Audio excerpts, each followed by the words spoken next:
very militant. That image was very, very positive. A show of strength, a show of this defiance, a sign of resistance. So of course as young men were attracted to that image. So I was invited to a dance that the Black Liberation Front put on in their headquarters at White Man Road in Hornsey. So I went, and one of the things I noticed is how affectionate the brothers were to a sister who was quite plump, big. And she was very charming, very positive sister. And it was a very good vibes at the dance. If anybody had come up to me and said, this is an organization, this is what we're doing, we want to organize a dance, would you like to become a member? I would have been very interested, but nobody approached me, it was just a dance. So of course I left. And one day I was living at Bedford Road in Tottenham, and Lou Garvey, that was his name at the time, came to visit a brother who lived in the same house as I did at Bedford Road. And this is what Kwasi told me later on. He said when he came and met the brother downstairs and asked him who else lived in the house, he told him, there is a brother upstairs, but you wouldn't be interested in this, So Luke Harvey told me at the time, he said, let me go and talk to him, man. Of course, the brother downstairs discouraged him and said, I wouldn't be interested. So he came up and talked to me, and what he said makes sense, and he invited me to a meeting. And interesting enough, me and the same brother downstairs went to the same meeting. And it was G.K. Ozai, historian, African historian from Ghana. He wrote on similar lines like J. Rogers. In fact, his titles were very close to the same title as J. Rogers, just a bit slightly. And the talk he gave was about Shaka the Great. And believe me, I've never heard African history put across in that fashion. They show the strength, the courage, the dignity of the Zulu people, And I feel in a kingship to these great warriors, And I came from that meeting very uplifted and know something about our history that I've never heard before, because as far as my knowledge goes at the time, Zulus were just bush people and have no consequence of importance, But the lecture that Brother Jacob I gave, as I said, very informative, very uplifting. And so I came back from the meeting feeling very, very uplifted by the information I've just received. And the other brother went with me, I won't mention his name, and he was finding all kind of faults, And I said to him, well, let's give them credit. They organized a history lesson. They gave me history I didn't know. So give them credit for what they do. And we should be looking to see what we could add to what they were doing, instead of just criticizing them. Anyway, the long and short of it is that was my point of introduction to the BLF. And I remember... Yeah, so when you say the BLF, what does those initials actually stand for? Black Liberation Front. Okay. Yes. And they were operating, as I said, out of the offices at Whiteman Road in Hornsey. And from there they moved to Goulburn Road in Ladbroke Grove in West London.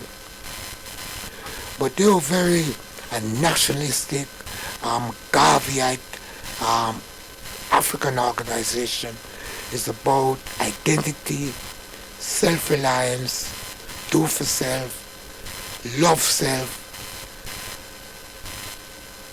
and most important is self-determination. Very much in the mode of the Honorable Marcus Messiah Garvey and the UNIA.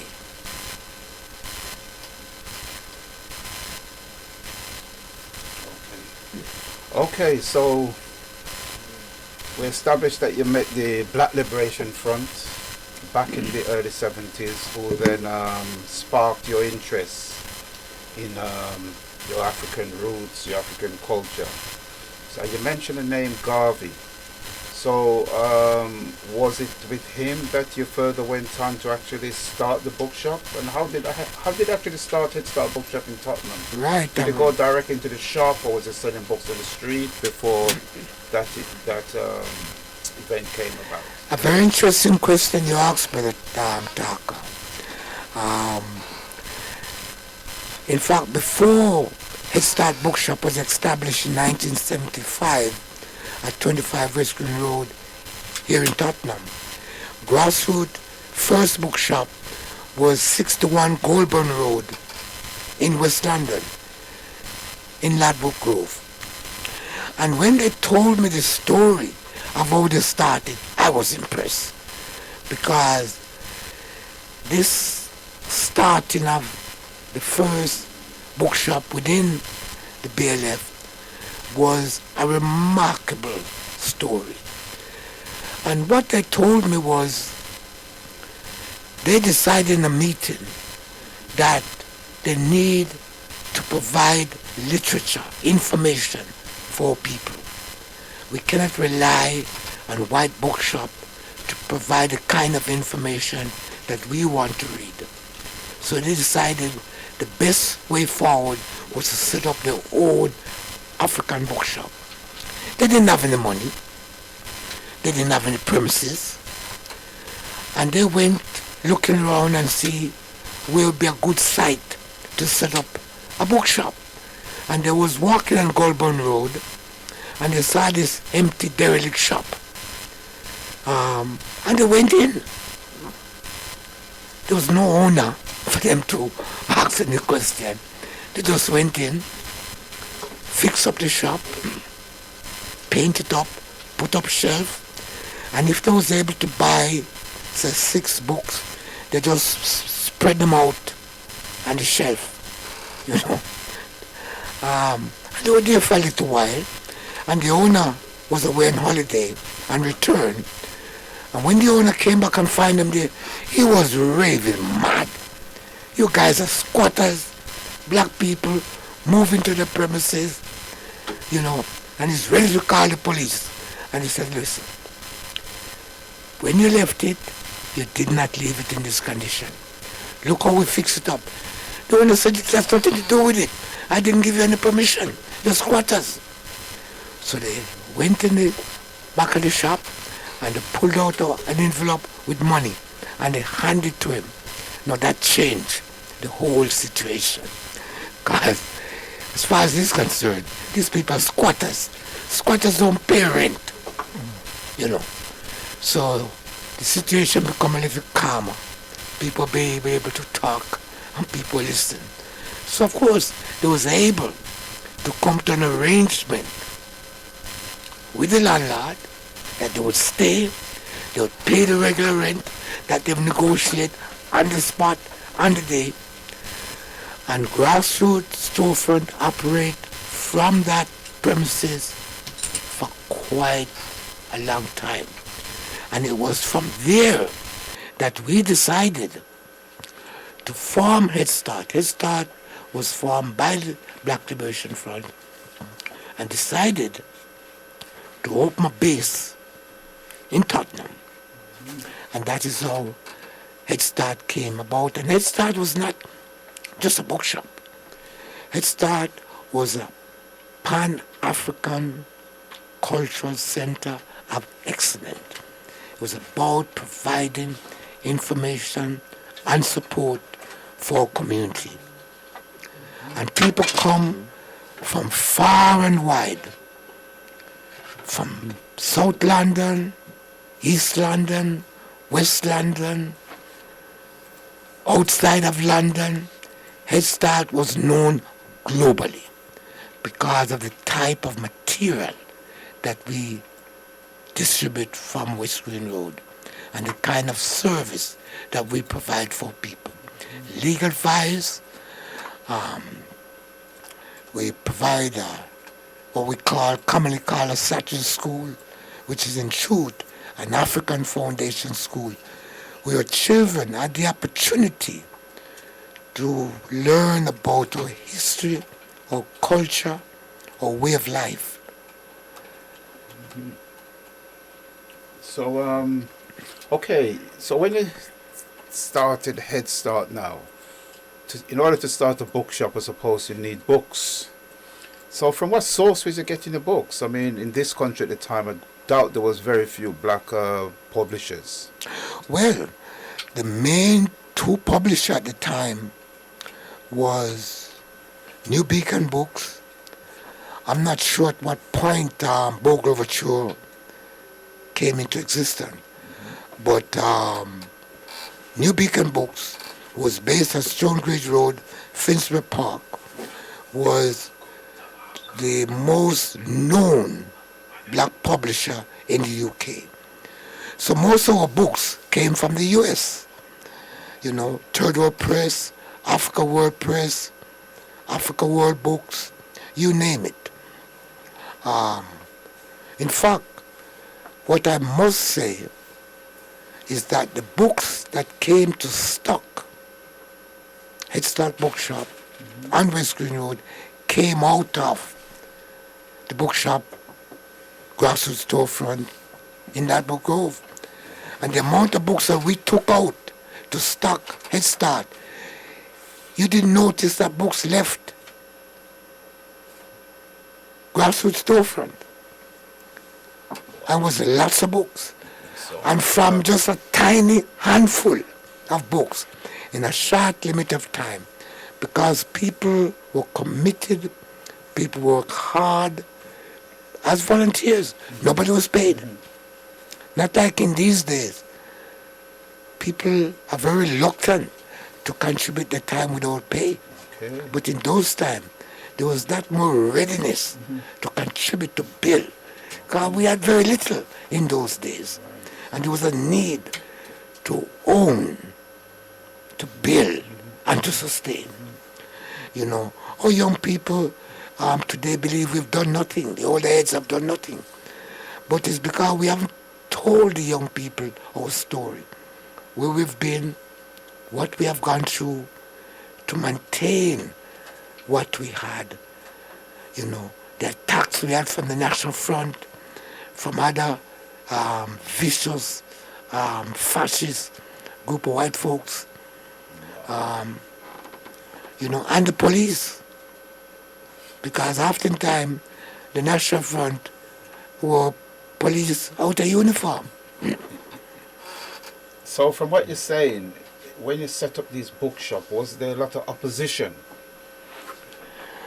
to them? You know, like from, as you say, all right, we know the National Front, but I mean, the society in general, were they suspicious? You know, white society in general, what are these bookshops? Because I suppose in America at the time you had the Black Power movement going on. So did they actually see it like an extension of that, black people trying to project themselves in a positive way? Any attempt by African people anywhere on the planet, especially in the belly of the beast like Britain, which is the mother of colonialism and slavery and African people globally. Yes, there will be suspicion. Yes, there will be strong opposition. some very covert. It takes all form. But the most vicious is firebombs, not just graffiti and whatever else that people do to damage property. But in fact, Unity bookstore in Halsden was firebombed. Um, Bogrover, they had a bookshop in Ealing. That also came under attack. Head Start um, bookshop, Head Start Center came under attack. And we had to, we first reported to police. We called for police protection. And we said to the police, you gotta protect this building 24 hours. The police said, not even Buckingham Palace get 24 protection. I said, well, what you do to Buckingham Palace is your business. We want 24-hour protection because we want to ensure that our premises does not get attacked, does not get destroyed. And if you're not prepared to do it, we'll do it ourselves. And that's what we did. So what was their response? Well, because we were doing the job they're supposed to be doing, they made some contribution to it. But almost the police in us is the police and preventing attack against us. But we make sure we had a 24-hour protection at 25 West Green Road. And one of the good things is that New Beacon Books, because New Beacon Books had a bookshop on Stone Green Road, apart from being the base of publication of New Beacon Publishing. Bogrover Cho, Soma Books, that was in Brixton. We formed a coalition of black bookshop to protect and to defend the black bookshop. So we had giant meetings, giant strategies, how to support each other, how to inform our community as to these attacks and how to get community support. Wow, that's that's good. That's good to hear. Oh yes, yes. This collective spirit. Oh yes, oh yes. It came together. Oh yes, that collective spirit. Yes. But the next question I want to ask. All right, books. You said you left when you started Head Start. You took a few books from Grassroots. But not a few. We took a whole stock. A whole stock from Grassroots. To stock. So tell me, at that time, were black people buying books? Were black people reading? Oh yes. There's no ifs and buts about that. Of course, although comparison to the number of African people in Britain, it was a small percentage. But that small percentage was noticeable because we had Grassroots storefront in Ladbroke Grove. We had Unity Bookshop in Halsden.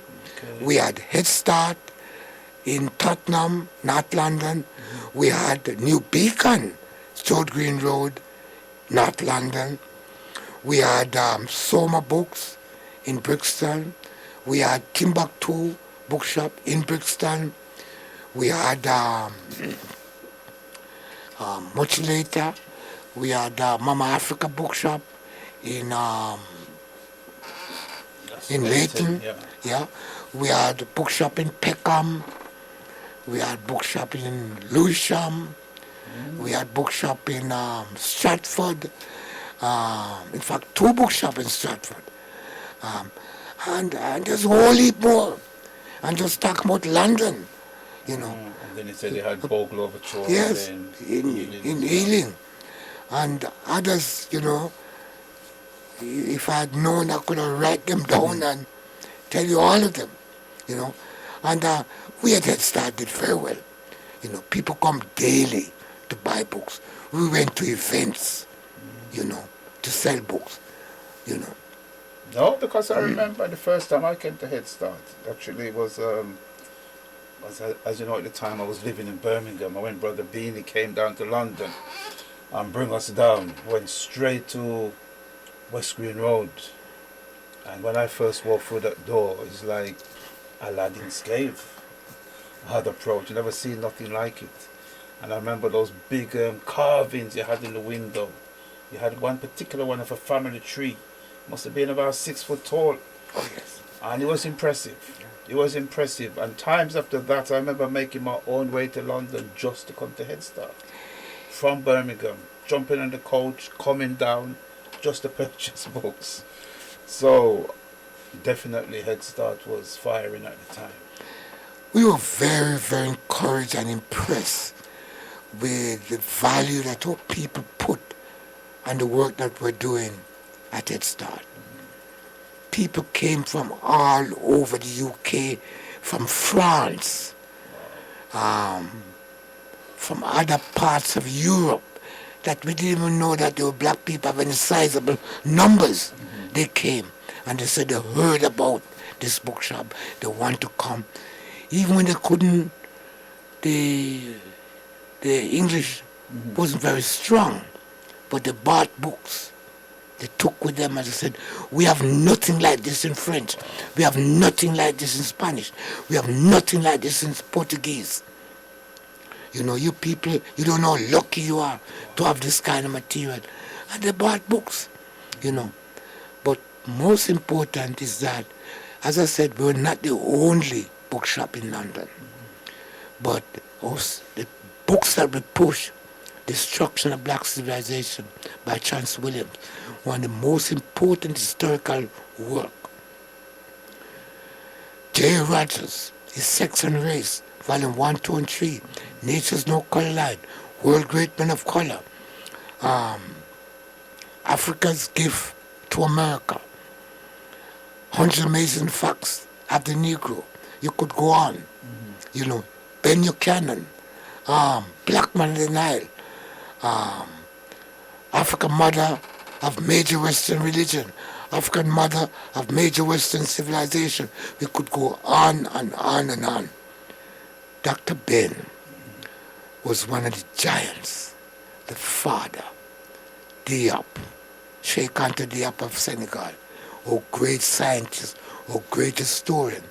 His book, Africa, Origin of Civilization, Myth or Reality. He posed the question. There's no question. We are the mother of civilization. The evidence is there for all to see. If they'll only open their eyes and open the mind to what is in front of them. Wow. Because it's there in plain sight. Yeah, that's impressive because bearing in mind there was no social media so forth in those days. I wouldn't think. So how do you think, I mean, how did they manage to promote itself that people were coming from various other countries to come to the shop? You know, what means? Because you must have had a means to support it if you got support people coming from France and Germany and Spain specifically to visit Head Start. Brother Taharka, you asked a very probing question. We didn't have mobile phone.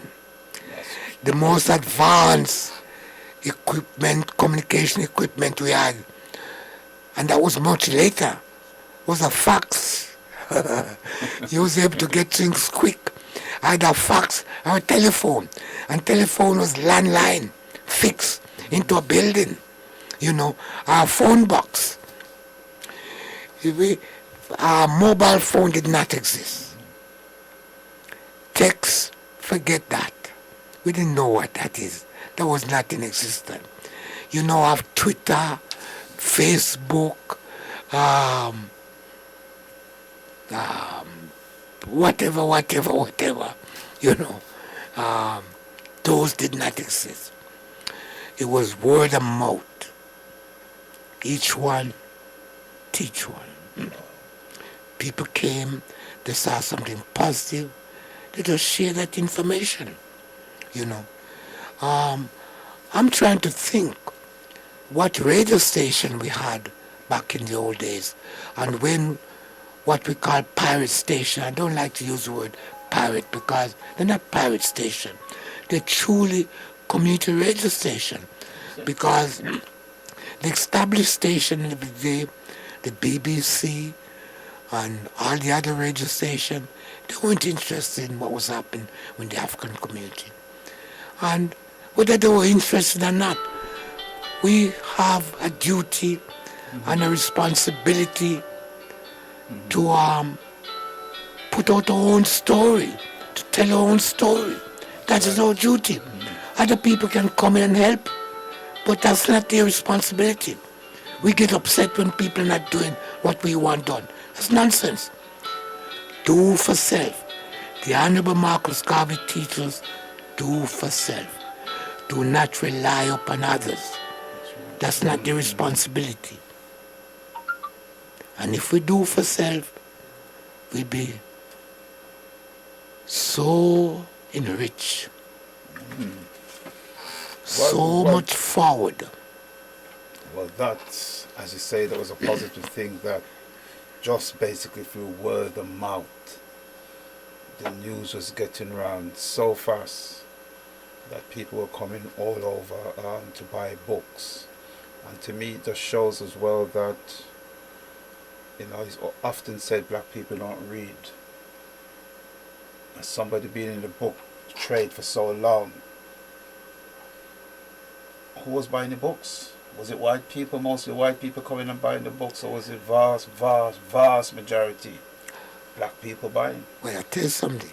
If an Indian come in and buy a book, you'd have to record that, because that didn't happen. They were interested, no? All the Indian want is for you to come to their counter, hand over the money, take the product, and go home and do whatever you want to do and come back. That is all the Indian want. They're happy in that state of affairs. A few white people buy books, few teachers, few individuals, but a very limited numbers. And the teachers that came were those teachers who genuinely want black material to help teach them, the children in their class. But the majority of teachers were not interested and they weren't bothered. The majority of people who came was our people. And I tell you something, if we were to do a head count, I believe the women would be in the lead. So were they buying a lot of books for children, like children's books? Yes, they not only buy for children, they buy for themselves. Yes. And not to say brothers didn't come out and buy books. Brothers and sisters buy books. But one of the things I didn't mention, we didn't just sit inside the bookshop and wait for people to come through the doors. We went out to events, carnival, you name it, we went everywhere. They had a book present. So if it was a meeting, it was a carnival, whatever it was, where there's a large gathering of our people, we were there with the books. And we sold books. People buy books. And don't forget, in the 70s and 80s, we had more cash flow in our pockets. In the 80s, strip all of that away. That's when you had the economic crash. And we crashed hard. Yes, very little money. So what little money we had in our pockets were for more survival, food, rent, bus fare. Books was a luxury. So books take a big hit in the 80s. Okay, so you're listening to the Talking Drum Show here on blessradio.co.uk, and I have with me in the studio Elder Pepukai, and Elder Pepukai of Head Start Bookshop fame, and also now the Mama Art Center. So now we're going to play a little tune, and we'll be back very shortly to carry on the interview.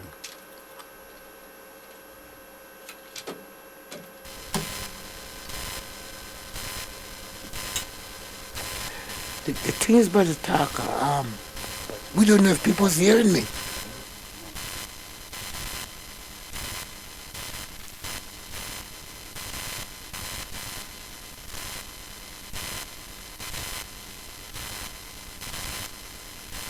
She was beauty to my eyes. I ask her where she from, she tell me in the tropics.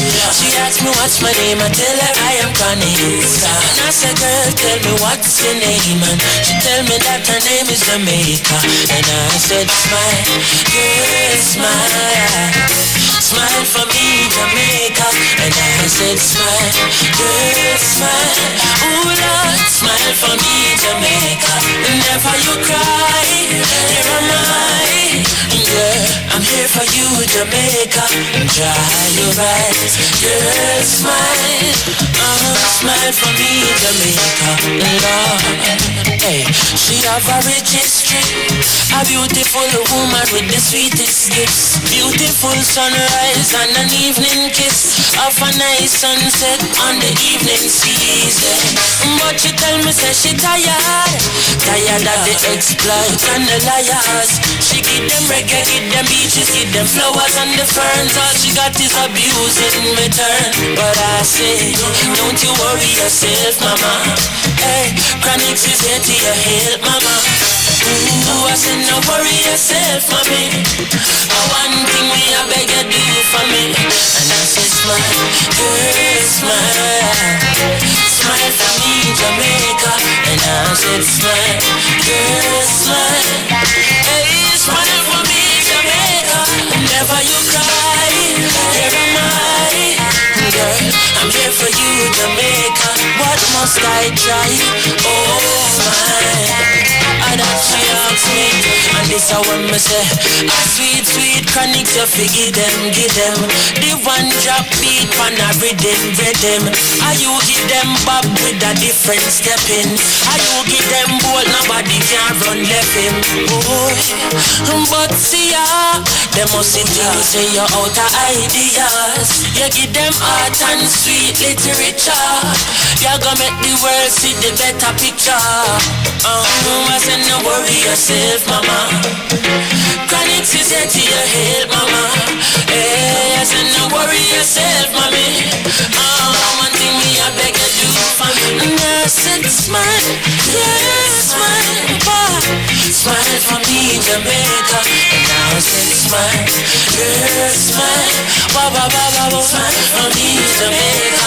Never you cry, you're mine, whoa, for me, Jamaica. And I said smile, boy,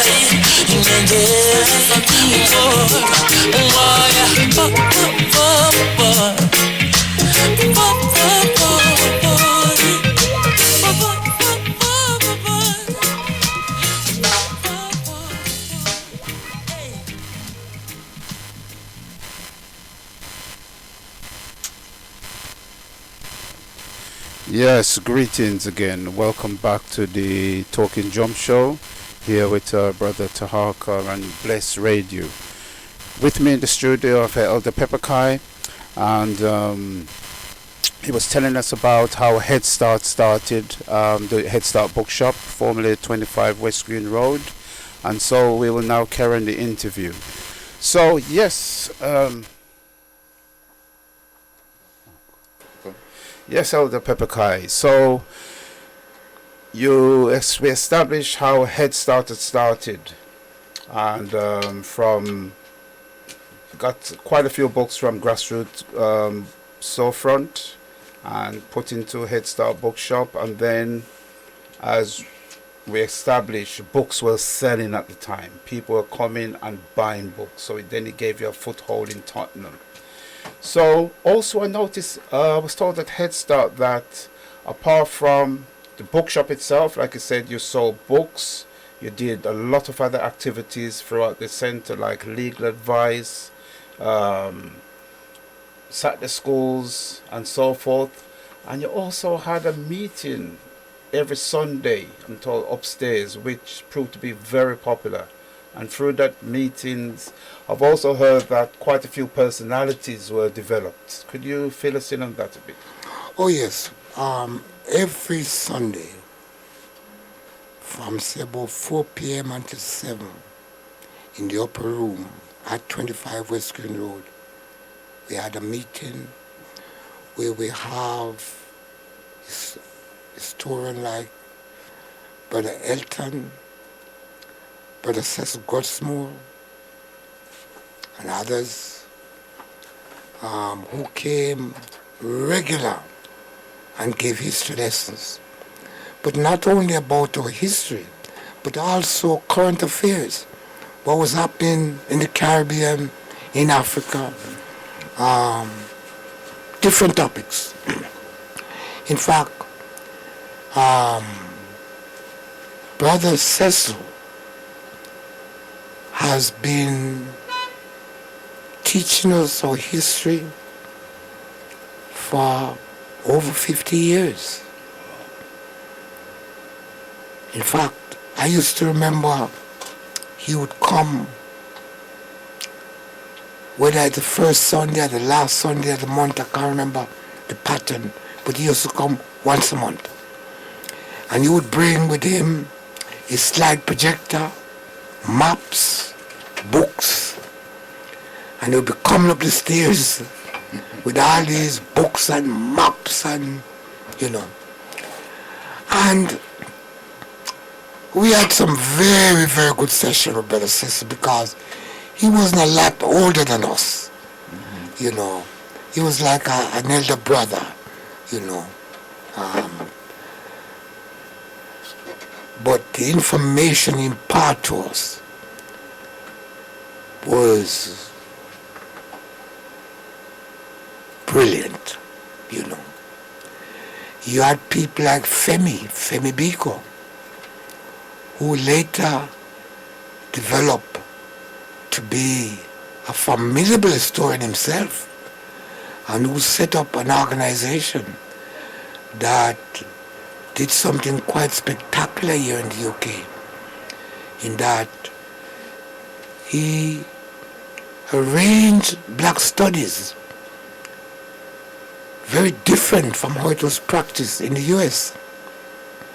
Because in the US, black studies were owned and controlled by the universities in the States, which they determine how black studies is teach and who teach it. But what Brother Femi did is to give us total ownership. So he set up APAS. And APAS set up courses in which they train our people to become African historian. But most important is that some of the brightest students were given special training, and they went on to become historians and set up classes themselves in different locales. So if this was to continue up and down the country and around the world, African history imparting to people would be on a different level. So of course, the authorities were not going to just sit back and allow that to develop. APAS was infiltrated. People began to have infighting, and before you know it, APAS was smashed. Robin Walker, one of the brightest students, but he was not the only one. But Jegna, Sister Amitai, they were also brilliant students of Femi Biko. But Robin is the one that is most known because he went on to do what he was taught by Femi Biko, but as Robin Walker, not as an organization in the same breath as Femi Biko and APAS. And today, Robin Walker landmark book, When a Rule, is one of the most brilliant history book that's available to us right now. And there's several other books that Robin write and publish. So as I said, we had a lot to be thankful for what Brother Femi have done.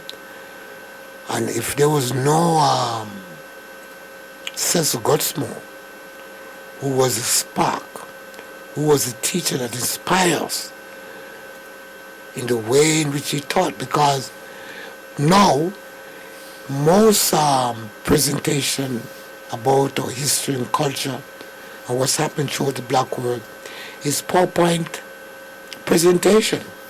In those days, there was no PowerPoint. Cecil was the one who brought in this audiovisual Okay. with his Presentation. Yeah. what do you call it? The projector. The projector, yes, slide projector. Yes. And they said, seeing is believing. And believe me, that is so true. Because I never forget, Cecil showed us a picture of a sister wearing a blouse. And it was a contemporary blouse. You could go into Marks and Spencer, and then you had the white high street fashion shop, and buy the same blouse. In the 80s, 70s, I remember when Brother Six gave that lecture. And he showed us, it was a picture taken in some cave in Africa. It was thousands of years old. And when you look at that, you think it's a European design. No, it wasn't. It was an African design that go back thousands of years. So if we didn't have Brother Cecil to teach us that, we'd have no clue of what our people did. Yeah, that's very interesting, because I can remember clearly, vividly, attending quite a lot of those meetings up in Head Start, and I believe there was every Sunday, Sundays between 4 and 7, and I could say that truly that was a hot house for learning, because people came and they was absorbed, and the knowledge. At the time, you took things for granted, because it's like you come along to meetings, presentations are given, but I don't think it dawned on people the level at which they were given, because I'm sure those meetings was what sparked off a lot of the colleges in London and throughout this country to try and set up African Caribbean studies and Black history studies that they try to muscle in on. I mean, what do you think of that? Well, you're quite right, because people came from all over London to attend the meeting, and even people who live outside London, as you yourself live in Birmingham and attend meetings. By myself at a lot of those meetings. And people in different parts of England knew when these meetings are, and would drop in from time to time. So these meetings were very informative. Young people who's got colleges, they form African societies within the various universities, and campaign and make demand for the history to be taught in those colleges. And they invite us to come and speak to them in those universities. And you have some very progressive people who was in these societies.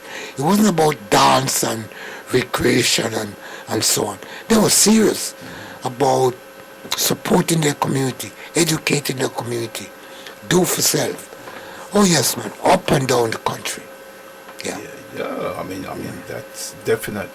Definite. Because I remember there was another brother come to mind. I don't know what became of him, but I think his name was Gobbins.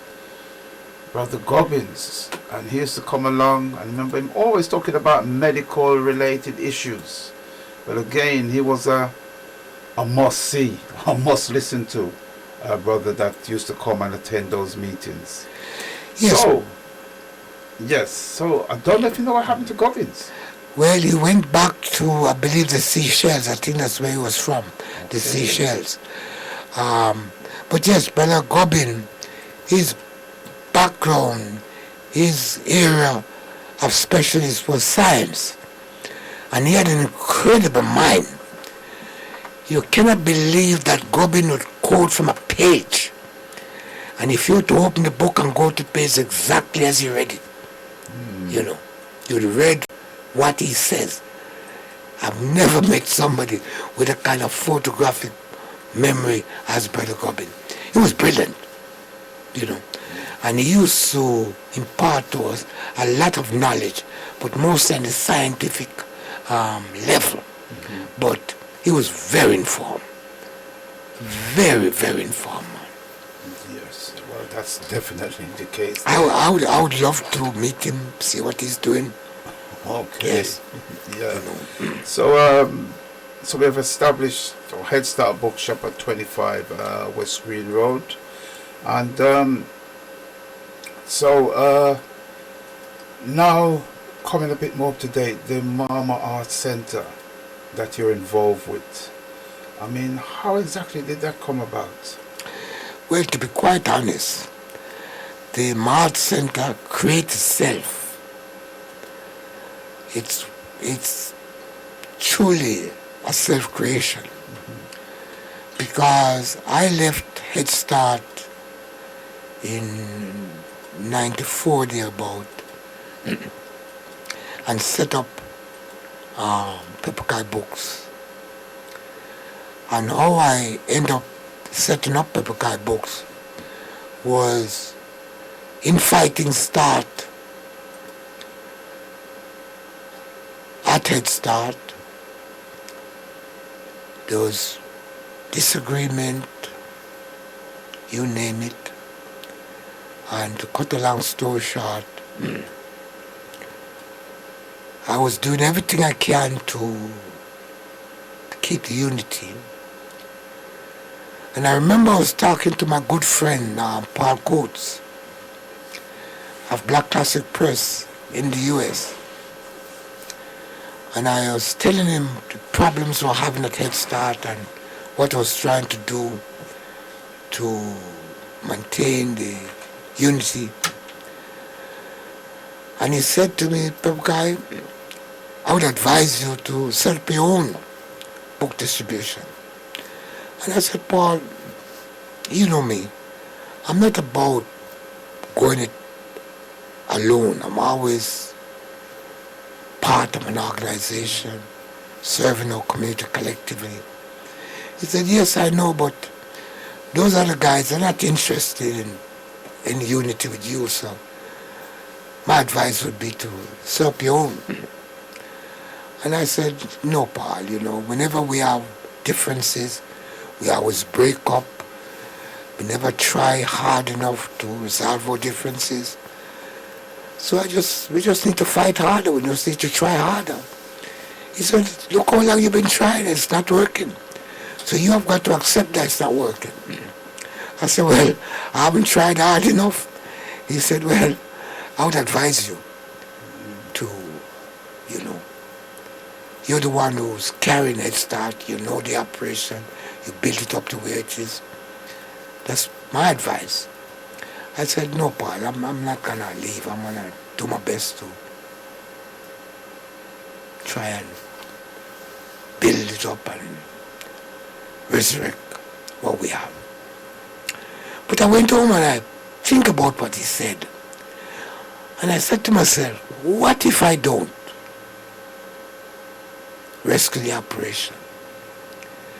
So I called Paul and I said, Paul, I'm going to take your advice now, because you're right. What if I don't? And he said, well, that's my advice, and I'm glad you've seen the sense of what I'm saying to you. So I said, Paul, I need some books. He said, just tell me what you want. And I told him of the books that he published that I want.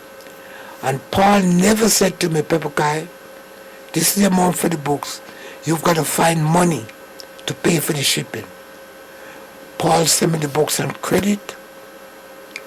Paul paid the shipping. I'll never ever forget that. Because most people have said, Pepukai, I'm going to give you credit, but you must help yourself. Pay for the shipping. Paul paid for the shipping. And that is how I started. I never started in a bookshop.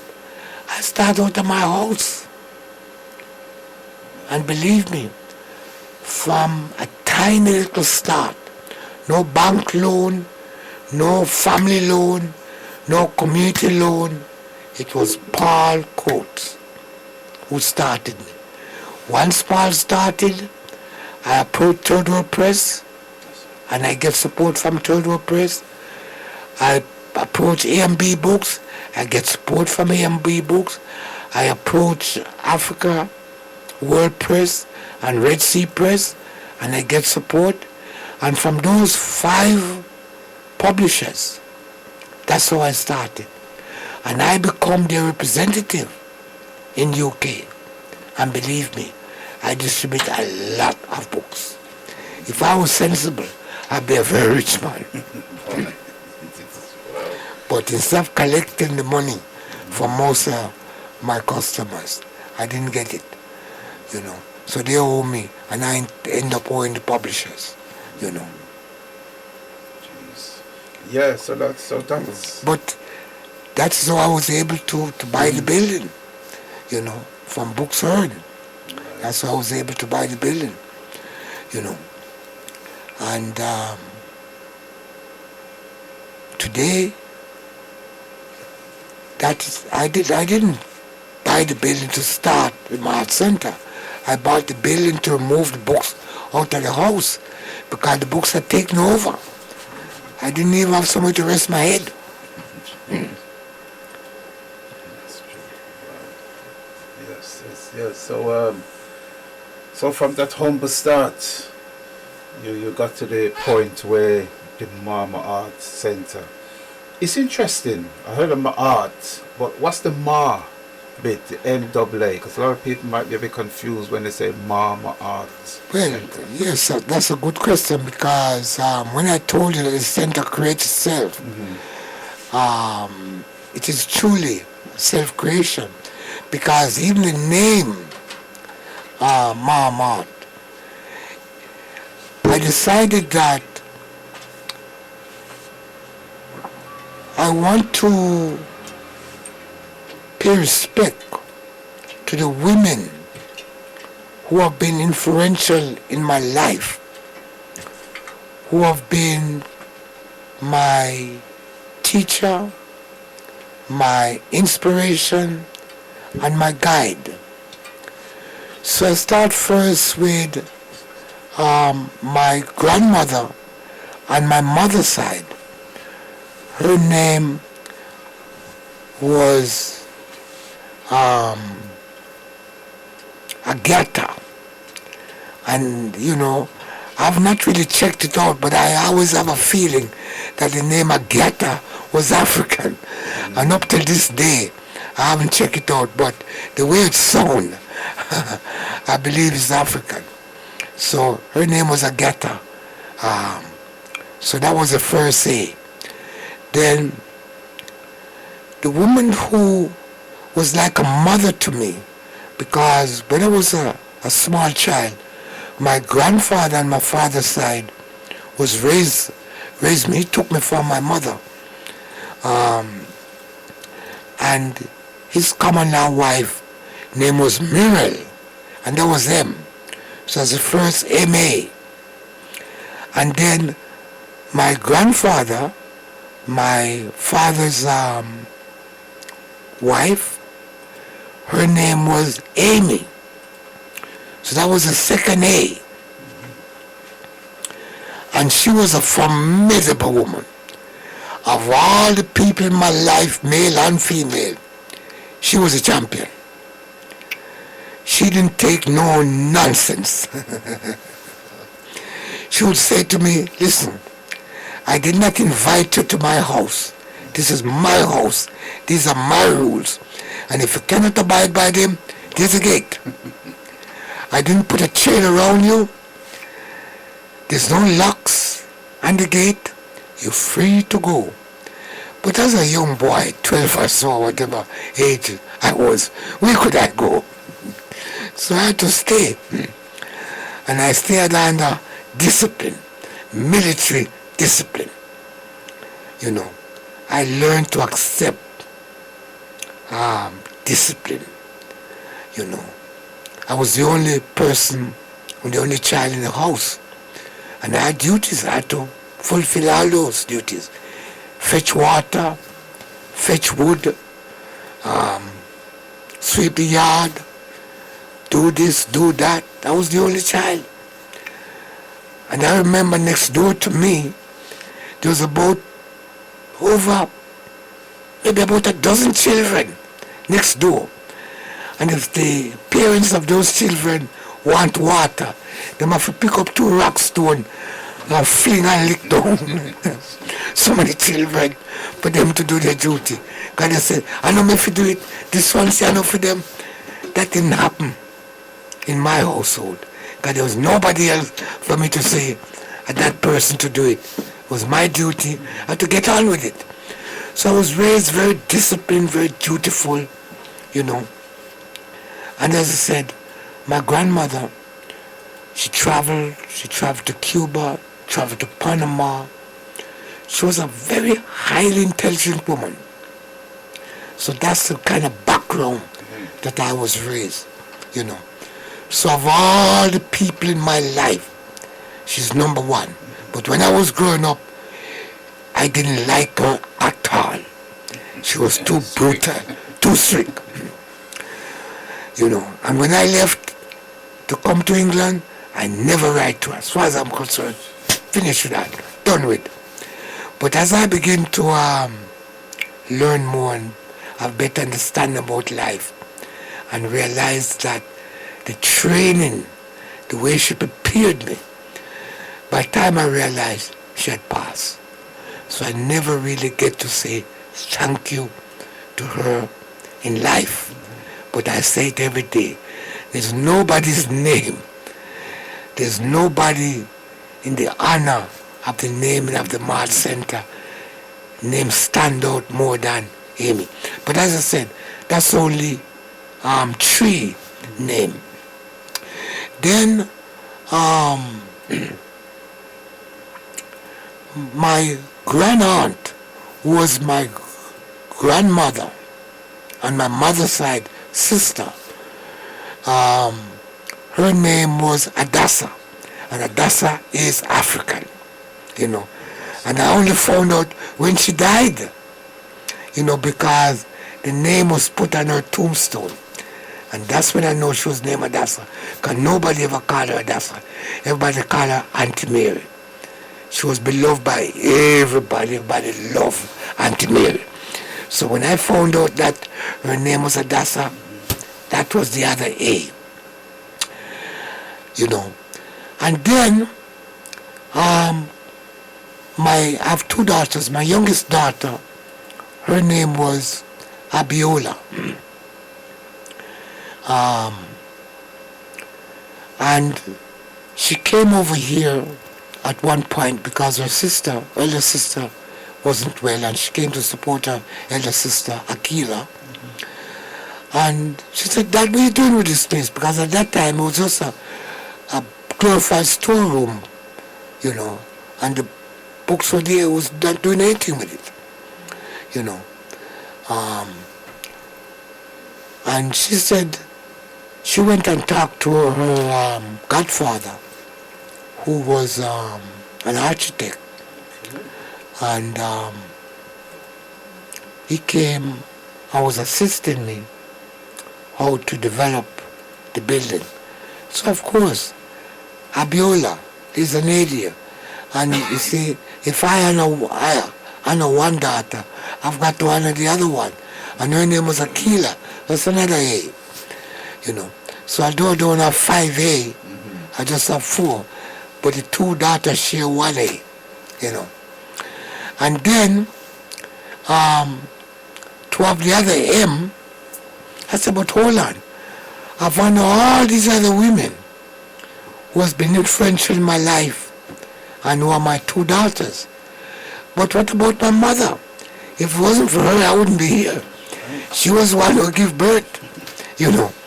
And without her, there'd be no Pepukai. So, grandmother passed the legacy, But my mother is the one who bring it into life. So her name was Maud. So that's the other M for MAA. And the word T, the T stands for thanks to all the other women. So that's how it become Mahamat. And that's how it was named.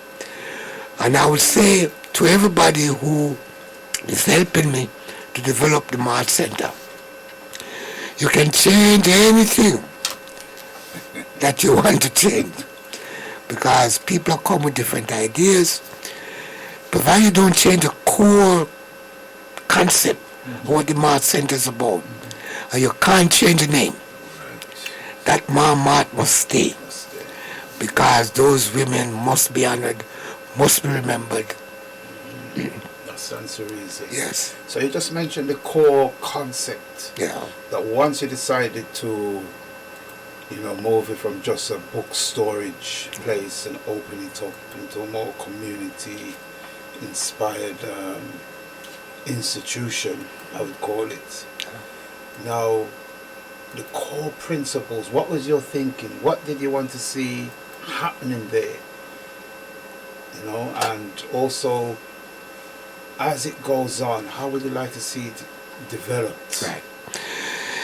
A very good question you asked me, Taharka, because we talk a little about what was happening at Head Start. Mm-hmm. And I left Head Start, as I said, around 94 thereabout, and I left Head Start intact. 2 buildings,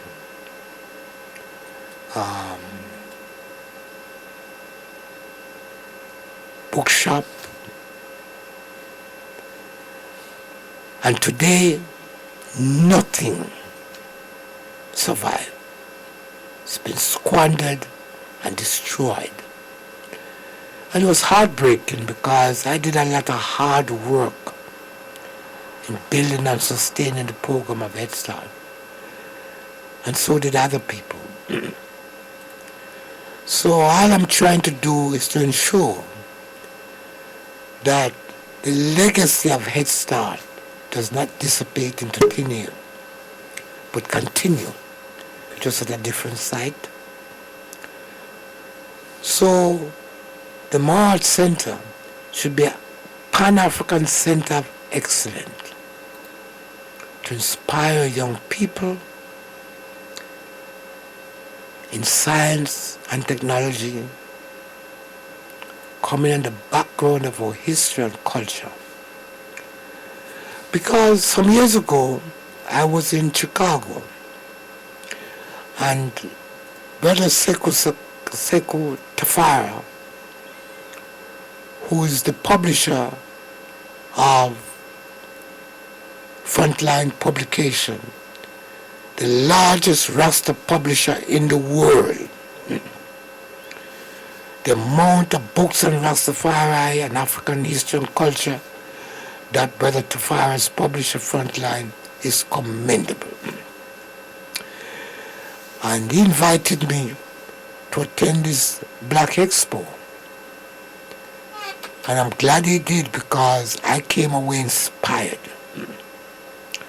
Because there was an exhibit, a matchbox exhibit of black invention in science and technology. And because I'm a bookseller and I know about black books, I've sold, distributed a number of them, read a few. And I read a few only, not because I didn't love to read. I didn't have the time.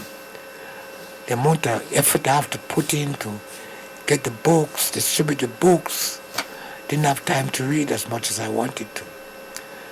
But I knew what and the importance of these books, and the importance of the knowledge of black invention. Because if our children knew what the ancestors have done, the great achievement. In fact, as I'm sitting here now, I'm looking at the picture in the studio of the church in Ethiopia, Lalibela, which is carved out of the rock in the ground. It's from the depth of the earth up to the surface. There's no other place in the world that we've known that to have happened. We've known buildings carved out of a rock, the face of a rock, and you go in.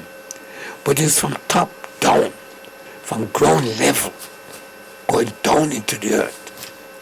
And that is done by our African ancestor. Ingenious. And we're not talking a little. This is a multi-story building. Big. No little pia something. Yeah. So if our children knew when they go into school, they wouldn't think that we have done nothing and we rubbish people who, if white people never come and shine the light, would be in darkness. No, white people came and put out our light and stole and give credit to themselves for what they have not done. And it's only because we don't know the facts. So I came away from that expo in Chicago and said that I'm gonna work hard to create a center where we'll have this exhibit permanent. So children can come and see, because if I want some knowledge of what we've done, through the books that I've sold, through the reading I've done, through diverse meetings that I've attended, the information being passed on to me, and I could be so inspired by what I saw. Can you imagine somebody come across it for the first time? How much more inspired they would be. So that's what I wanted to do, because we must know that we're not some immigrants who just arrive here and Windrush. Windrush is a late arrival of African people coming to Britain. We were here in time of Roman conquest. And before that, that's right. who built Stonehenge? Who are the black Scottish? The Moors. We need to know history. And because we don't know history, we're stumbling in the dark, believing that we're nobodies. And that is so far from the truth. That's right. Now, yeah, so establishing the Art Center, but just to go back to Head Start quickly, because I remember being in New York one time and there was a Head Start. Oh yes. And then also another Head Start in Kingston. Was there any relationship between those Head Start and the Head Start in Tottenham? Yes, there were. Okay. The first Head Start bookshop outside of London, outside of England, was the one you mentioned in New York. And that was on Flatbush Avenue in Brooklyn. And that was owned and operated by Brother Tenney. Yeah, because I remember that stopped by his house. Yes, Brother Tenney was a member of the PACM. And the PACM came about because Brother Tenney was one of the delegation of African representative of African organization here in Britain that went to Dar es Salaam at the 6th Pan-African Conference in Dar es Salaam in 1974. You know, and when he left England to go to New York to support his aged father, he was inspired by the amount of books I was buying to take back to England. I said, boy, if black people in England are reading so much books, black people in New York should be reading too. And that's how it's set up. So that's the connection there. And my good friend Miguel Lawn, who's one of the big Pan-African lawyer in the Caribbean, operating out of Jamaica, he set up, I helped him to set up Head Start bookshop in Kingston. And it's that bookshop in Kingston still alive.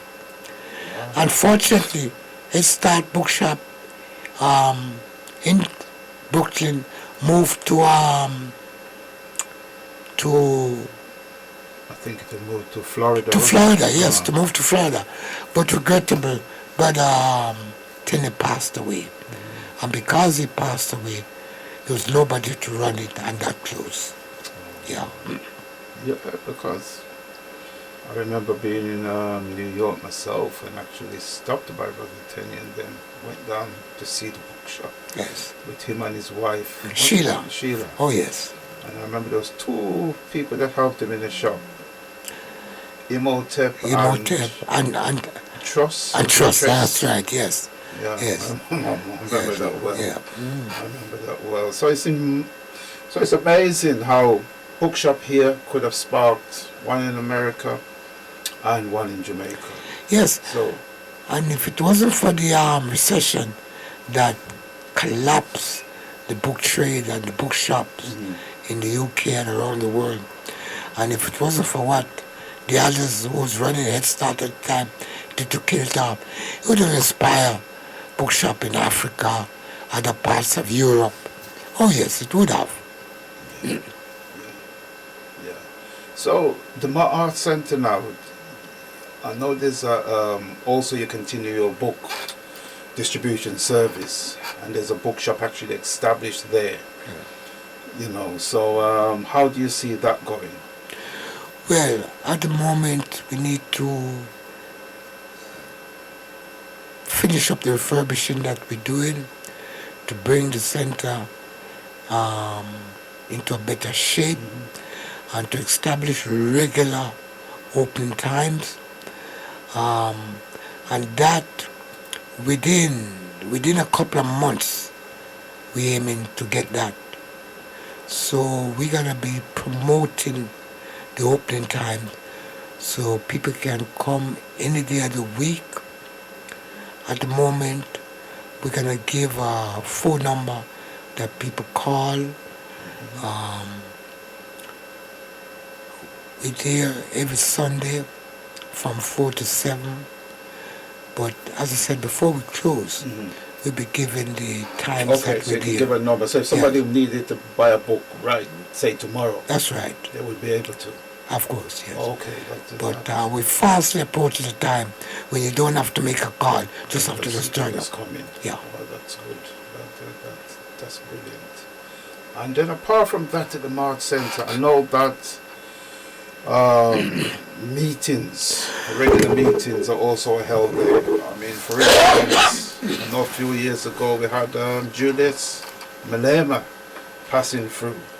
And since then we've had people like Asher Kwesi, Tony Browder, buying a bellow, and recently we had Malifra Santi. So again, we can see Head Start is in the forefront as usual, bringing people over so that people can have access to scholars, brilliant minds who can teach. So how do you see that developing at the Mart Center? Do you see that something that would go from strength to strength? Oh, definitely. And right now we have the black people giving this group of young people who are there to reach out to fellow African youngsters like themselves, to do for self, to understand their history and culture. They operate out of the Mart Center, and every Tuesday evening from 6 up until 9 they have the meditation, where people have meditation class, where they tap into the African spirituality, the African personality. They get to have that better understanding.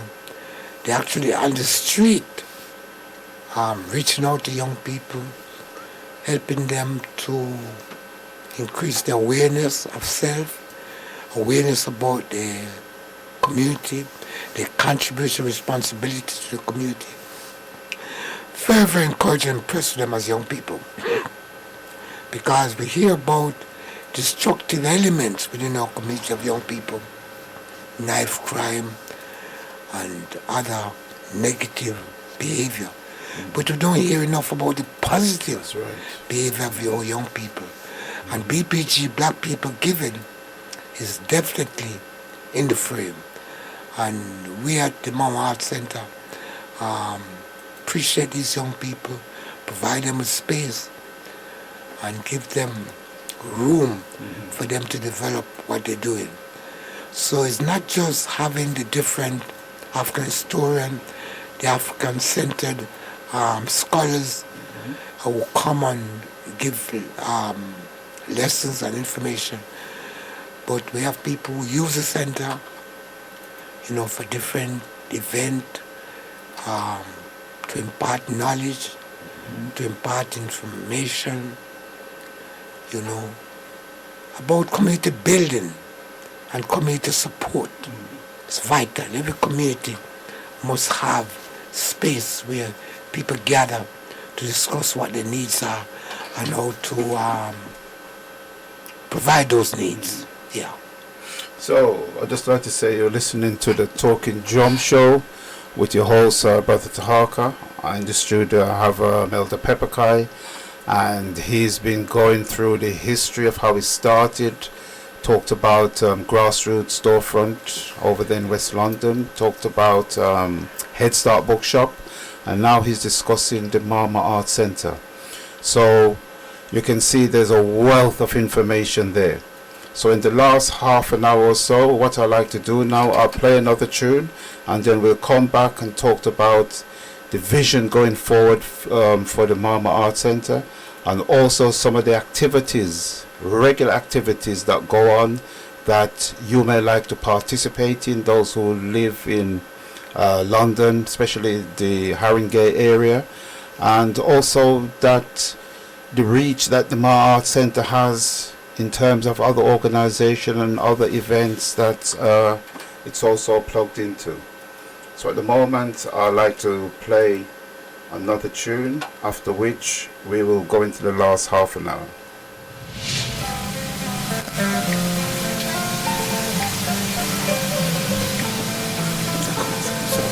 We have here now. Yeah.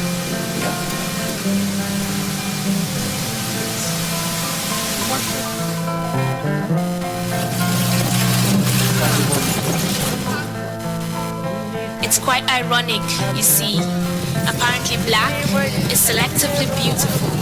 They love my black oil and my black gold, yet they condemn my children for the color of their skin. I am trapped by dead aid that only cripples me.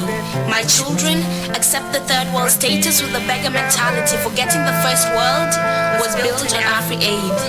My identity is consumed in headlines, wars that have left nations crippled, dirty politics that have left children hungry, the lack of education that has led to ignorance, the greed of men that has led to tribal clashes, the poverty that drives the insecurities, the unemployment that drives the idle youth to addictions. I say there's so much more to me and my future is bright, but they say all I am is a dreamer. I say there's more to me beyond the poverty, diseases, wars, or hunger. They say I'm just a dreamer. Many times I ask to give you a break from the stereotypes you attempt to fit me into.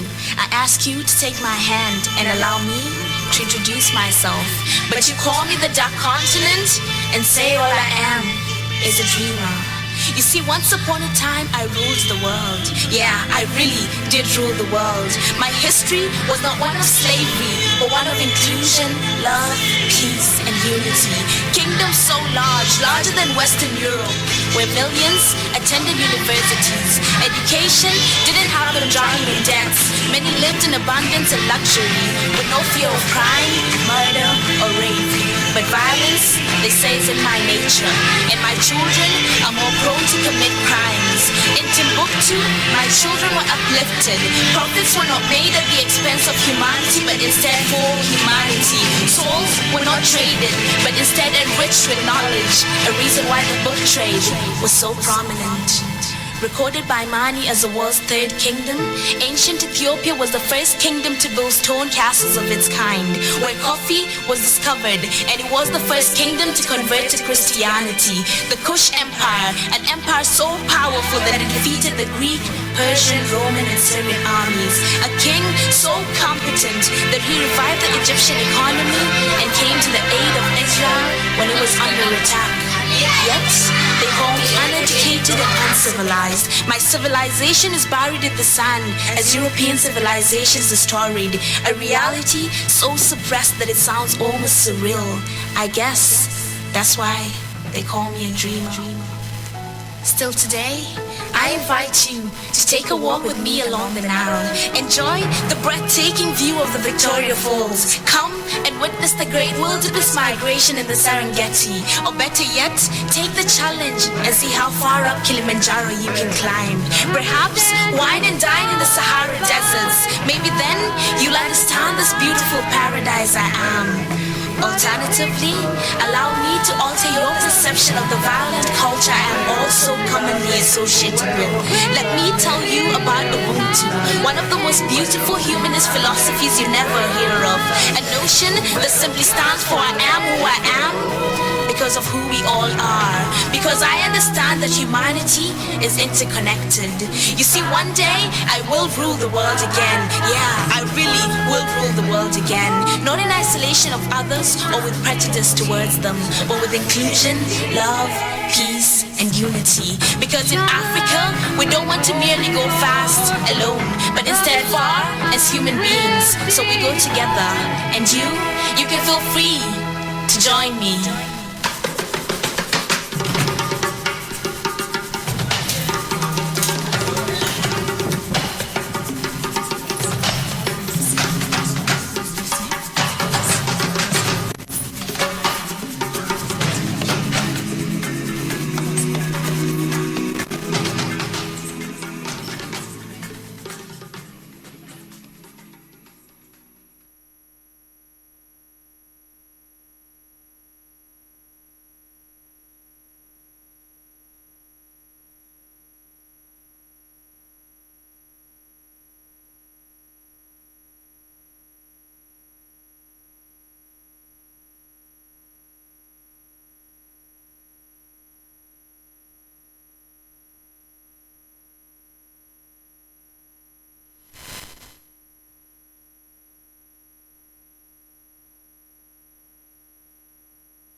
progressive way that we choose, and we just let people know the space is there.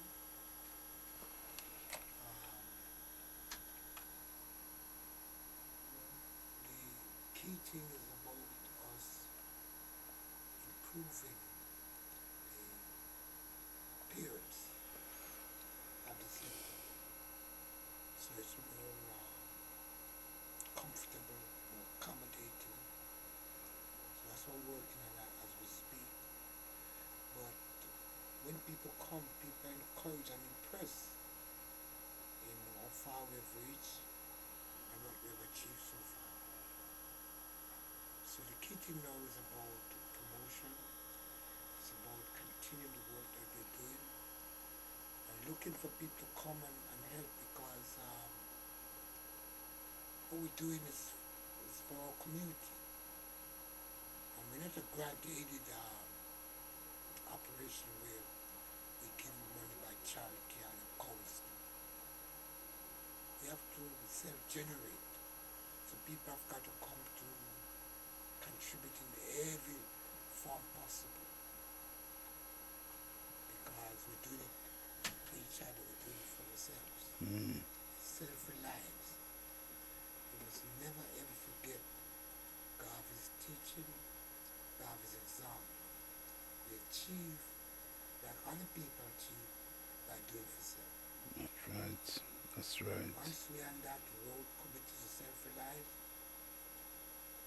we'll achieve whatever we set out to do. That's right. We have to be committed. Not this business come today and gone tomorrow. That's it. Sustainability. And wherever there's differences, we must always look for positive and progressive ways to overcome. those That's results. right. No, that's an apt term you used, was self-help, self-development. Because to me, that is the key. That is the way forward. Because I'm sure we could list organizations, groups and groups over the years that became reliant on grants, state aid, funds from the state, and when those was cut off, which inevitably will happen, always happen, we can see that's a pattern. Fund them at first for 2-3 years, get their hopes up, then pull the rug from under their feet and see what happens. And inevitably the thing collapses. So it's like they're playing a game with us. So by approaching it this way, self-reliance, self-help, not relying on outside forces, finances, then we can see that is the way. So I'm glad the Mama Art Center have set that out. And we can see from what you have said, going back to the days of Head Start, that those was also self-help generated. Young people came together and set up those organizations and was determined to push them forward. So for any young people listening out there, you know, you can see from what has gone in the past that work has been done. There's always a determination to set up and move the struggle forward. So don't be disheartened when you come into any situation and you might say, well, why isn't that done? Why can't that be done anymore better? Get involved. Get on board. The secret is, what can you contribute? And that goes right across the board with our people in every walks of life. Let us be the innovators. Let us be the drivers of our own future. And so I'm glad to see that the Mama Art Center has set itself up in that vein. So it's going to mean people coming forward, helping, participating. Because remember, by helping an organization, a movement, a group such as the Mama Art Center, you are helping yourself. You are helping to build the future for your children, your grandchildren, and the generations to come. So I'm glad to hear from Elder Pepukai that's the model in terms of the Mama R Center setup. Now, just in the last 15 minutes or so, I know, in other words, you're the bookman, right? That's what you've been dealing with for what, over 40 years? You've been selling books and stuff. Now, just to lighten it a bit, in all the years that you have been dealing with book, what if you had to choose three books, out of all the thousands and thousands of books that you have handled, three books you have to choose. And the question is, why would you choose those three books? One, and what influence do you think those books have had on black people in general? Taharka, that's a hard question. Because there's so many books. If you'd asked me to name 100 books that are essential reading to people, I don't have them listed in front of me. That'll be an easier question.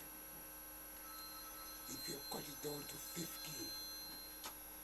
it'd be a lot more easier. Mm-hmm. But to cut it down to Three. it'd be hard. Because how many must-read book I would have to leave out? You know, it's very, very, very, very hard. You know.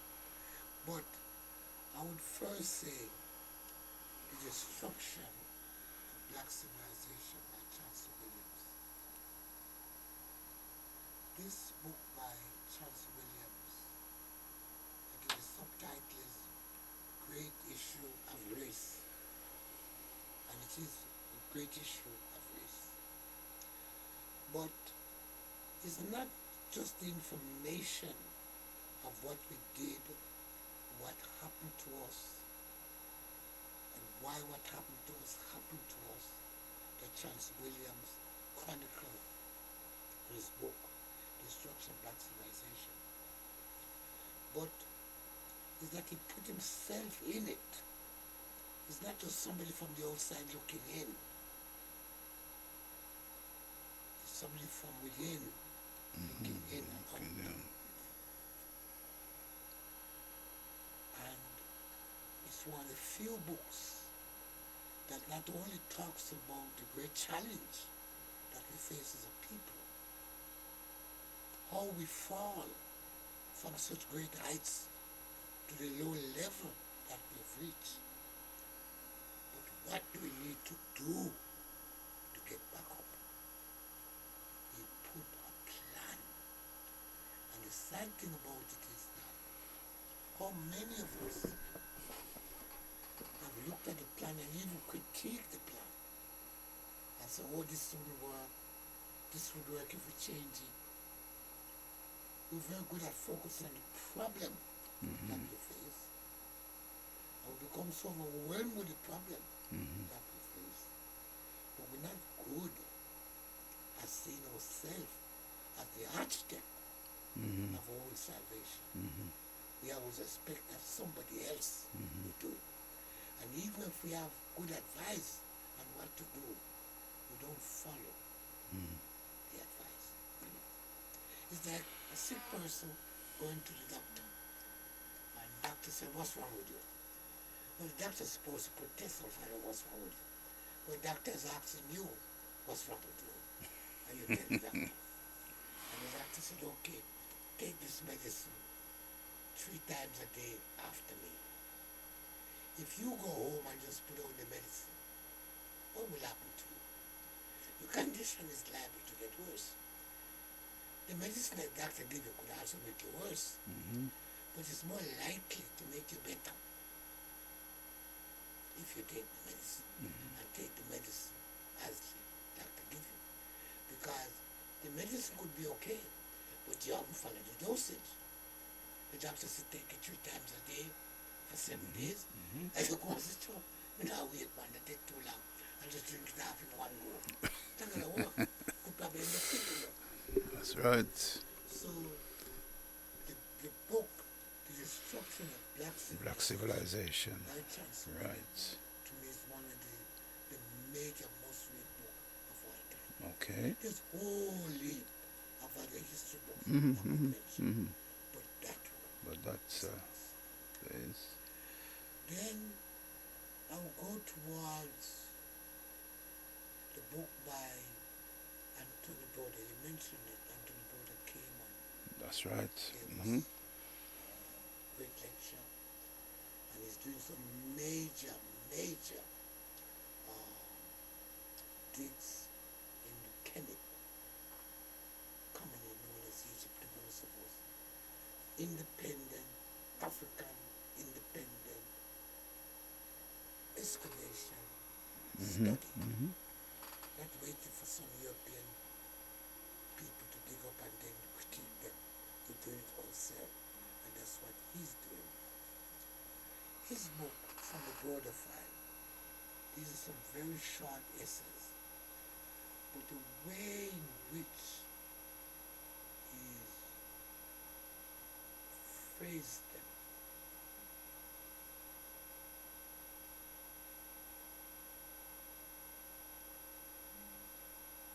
the way in which he's put the argument,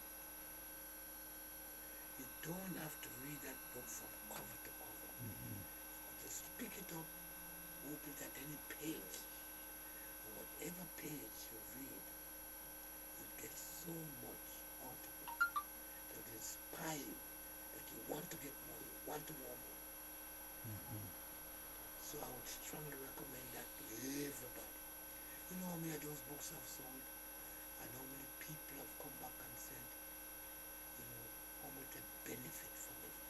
Oh, that's And the brilliant. goodness of the book is so power packed, you know.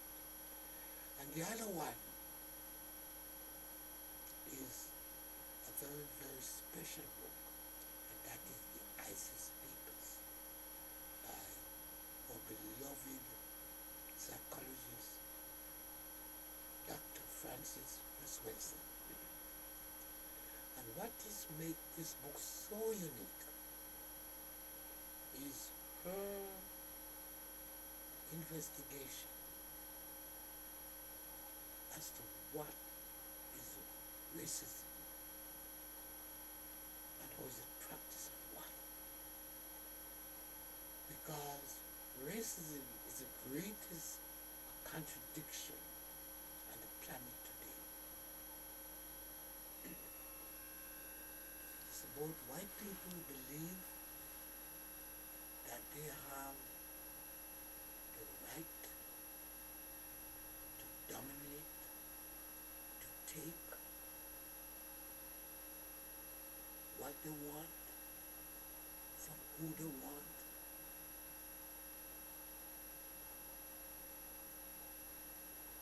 as if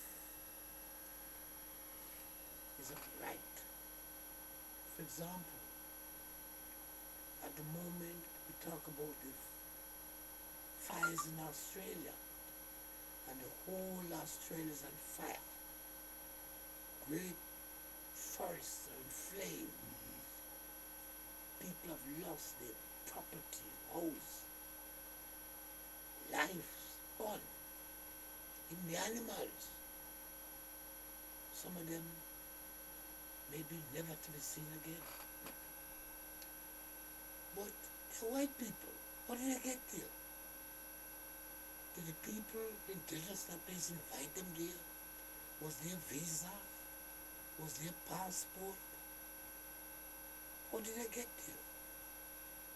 White people can jump on boats, go anywhere they want, kill half the indigenous people, shot them, cannon, guns, poison, whatever. Just get rid of them. Take over. And then those that left subjugate them to the worst atrocity beyond imagination. And even we black people sometimes don't even stop to think and say, how do we allow this to happen? And why?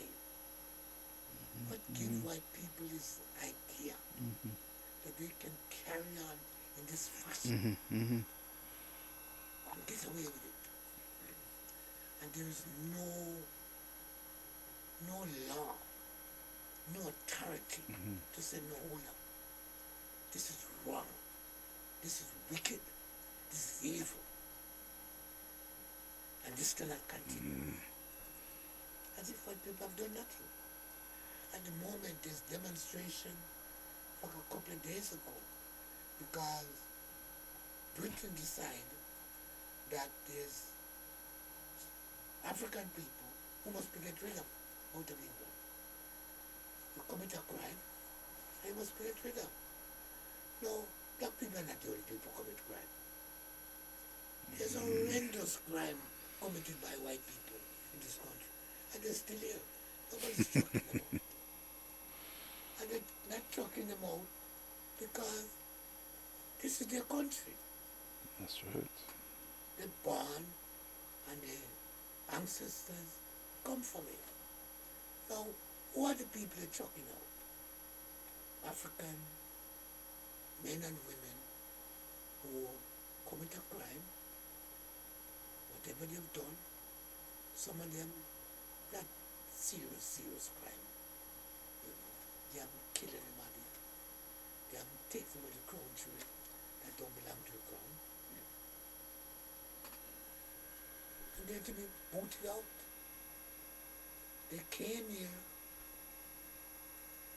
not of their own free will. They came to join the parents.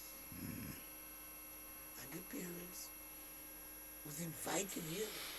But it's ironic that they're being booted out and sent to a place that the people that were there wasn't there by their own free will either. There you are. That's what's ironic. There you are. And then they came here as children. They had no say in coming here. That's right. They have no connection. Some of them have literally no connection. No connections. With it. They said, you have that place. And that's just rough technicality of law. But what about morality? They married some of them. They have children, some of them. And they said, all right, your wife, because she's British, she can stay. The child, because born here, can stay. But you, the father, who's supposed to be parent, who's supposed to bring up that child and those children, who's supposed to give them support to protect the family, you gotta go. Can you commit a crime? They didn't commit a crime in Jamaica. They commit a crime here. No. What about white people who live in Jamaica? British, who commit crime? Is Jamaica chucking them out here? No. And the reason is that it's about power. That's right. Jamaica government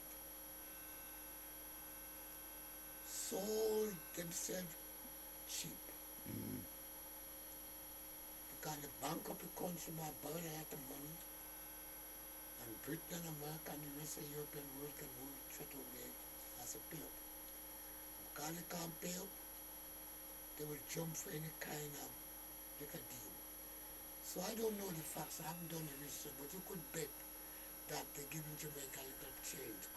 Well, from what I heard, for every deportee or every person they send out, there's, I don't know, I heard a figure of 5,000. I haven't looked into it myself, but money's being handed over. And the question is, if that money was given to the deportee for them to serve on their prison, the bad are not so bad. And the reason I say bad are not so bad because the deportee would have to accept that is the term that they want to.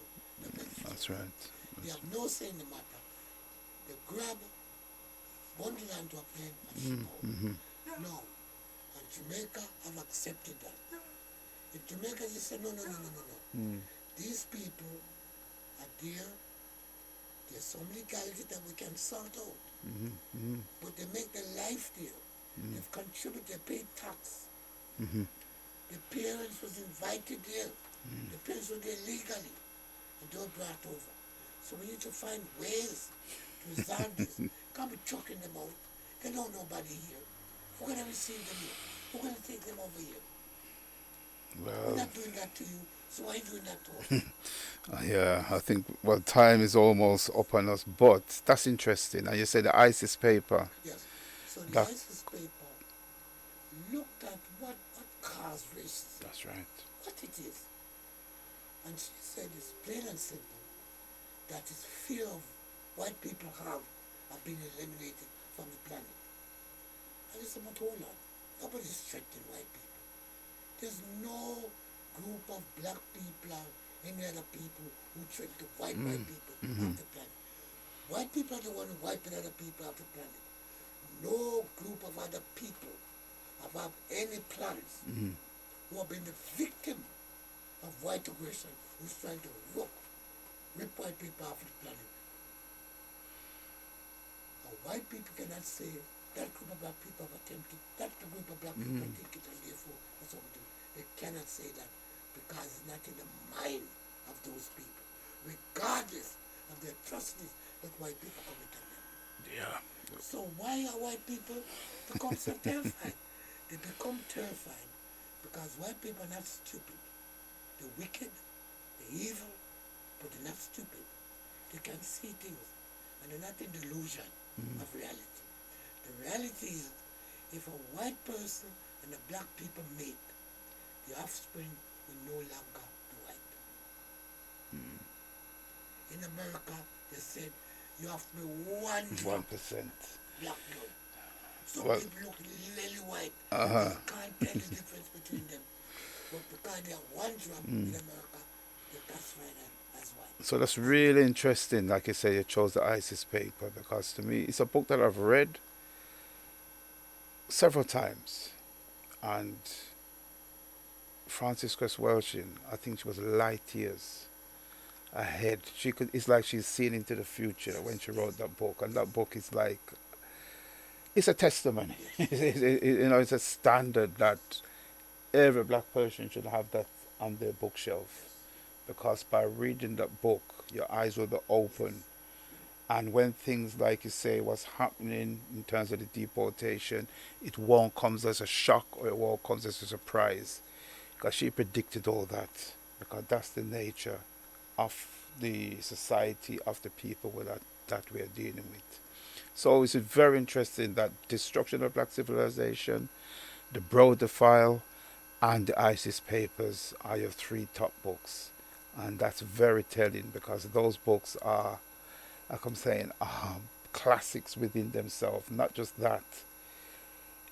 It contains so much. By reading those books, if you don't become awakened to the situation we are facing as a people, then I would say nothing would never awake you. You would never become conscious of what is really happening around us. Well, Brother Taharka, I'm very glad that you invited me here on Bliss Radio and you've asked me that question. And we do people great injustice if we only mention 3 books. So I'd like for you to invite me back again to mention maybe not 100 in one go, but some of those books, 100 books that we must read before going under the ground. Because the greatest disservice we can do to ourselves and to our upcoming generation is not to know our own story as told by our own people. We must read. Yeah. We must read more, and we must read wisely. Garvey said we should at least try to read 1 book a week. Some of us have not read a book in our life. A black book. That's what's bad shape we're in. Because ignorance is what's killing us. The Honorable Charles James, who was one of the past President General of the UNI, was started by Garvey himself. And the UNIA that's the Universal Negro Improvement Association organization set up by Garvey, and yeah, that's important because I always tend to get mixed off. But the full name, as I say, is the UNIA and the African Community Leagues. He teach me something that I will never ever forget.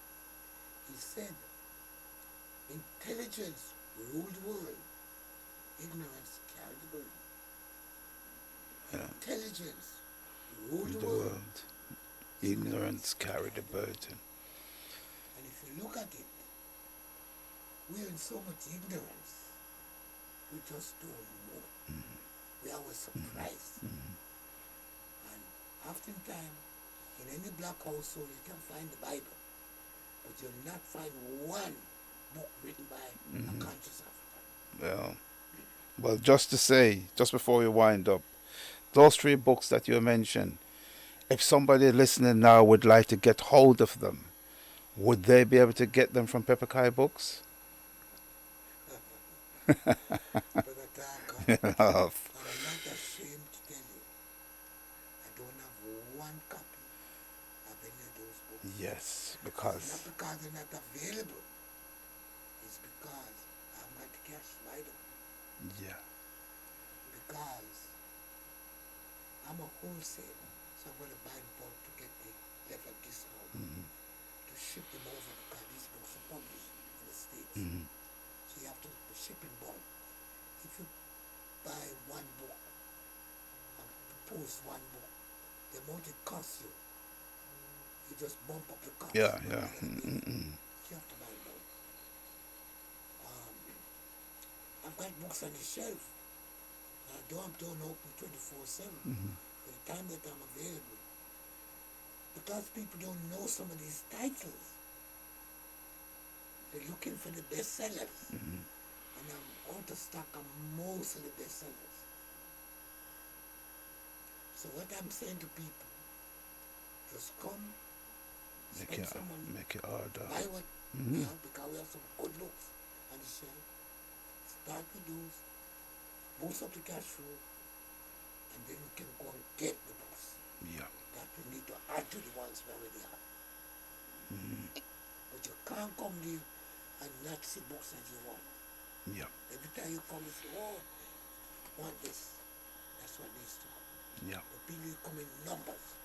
Because even when we have book sale, to try and raise the cash, it just come in trickles. That's not helping the situation.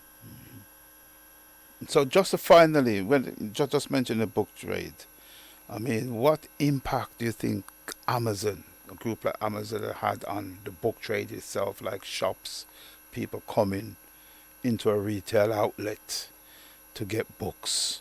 Well, about Taharka, I'm glad you asked that question because I haven't mentioned Amazon. The interesting thing in the name Amazon is linked with the warrior women of Africa who were some of the best fighting force in defense of Africa in far antiquity. And this white guy who started was username at great benefit. That's right. Because that name have historical value. Significance, Yes. yeah. No, as I said earlier, there were so many black bookshops in London, in Britain. Over 20 bookshops up and down, black bookshop. You know, maybe next time I come, I list them and tell you who they are and where they were. Right now, I don't think we have 5.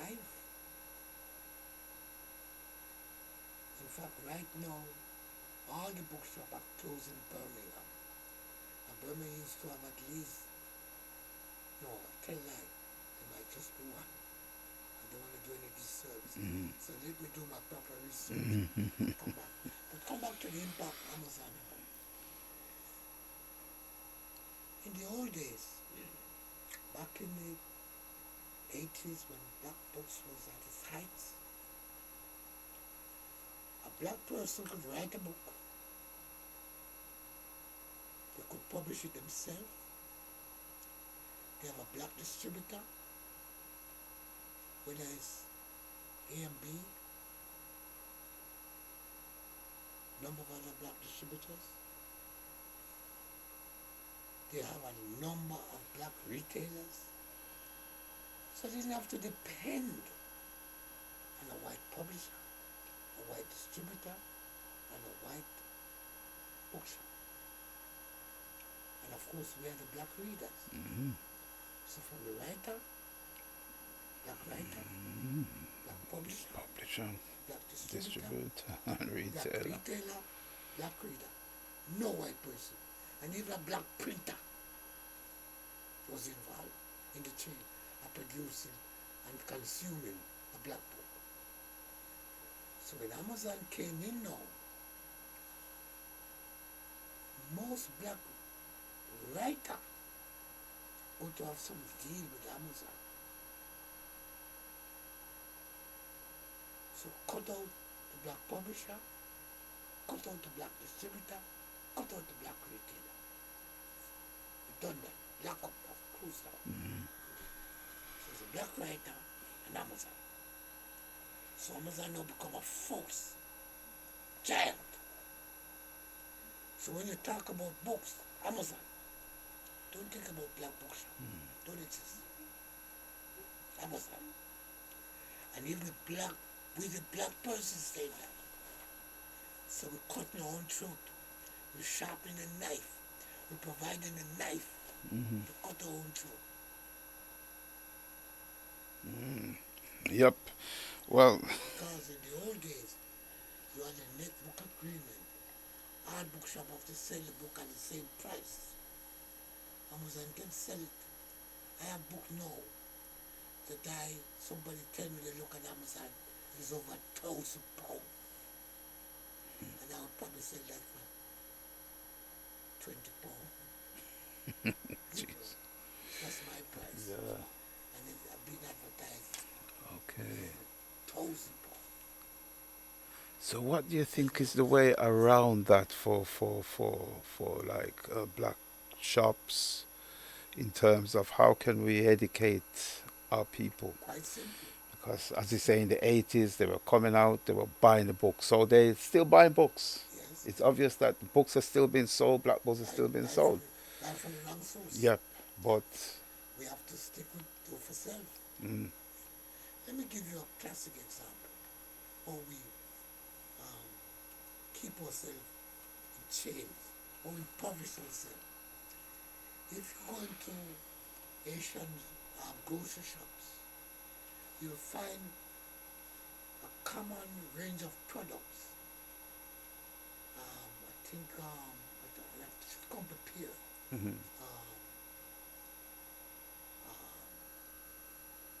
think one of them is Jamaica Pride. Okay. There's a number of them, and I need to come back with them. Report them. And these are products that we black people consume, food products. Indians don't eat them.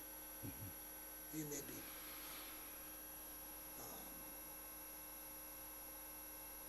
yama, akia, peas, whatever it is. And because these retailers control the retail market, there's no black retailers have any sense anymore. The non-Indians, producers, the Indians are brought in this product now, cut out. So they control the market at production. They even control it at the growth, where they are the farmers, and they buy from their own farmers. So the only time we appear is at the counter Consumers. and to be put into no mouth. And so, What does that say? And some of us don't even know it's happening. We don't even know it's happening. We believe that these products are black produced. well, as you say, Out completely. it's just through education, and that's why at the Mama Art Center, some of the meetings that goes on, some of the meetings I've attended, is about educating our people to the realities. You mentioned food, there's clothing, there's all the different aspects of our life that we have no idea how it's produced, who's behind it, who owns it. And I've been to quite a few lectures there when it's been explained from source to the start to the finish, and how we as African people can get involved. And at least, as you say, the food that we eat, something as basic as that, we should be able to be controlling that or have the major say in that, because that's our very lives. But here's the trick. The retailers,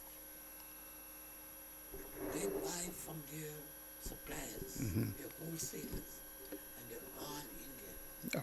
Indian producers, Indian wholesalers, Indian retailers. The blacks are out of it. Yes. They only have to earn the money from wherever they get it, hand it over. That's it. Where do we provide jobs for our children? And we are the ones spending money and making other people rich. Because India would never be comfortable Yeah. with just taking it. They want to control all of it.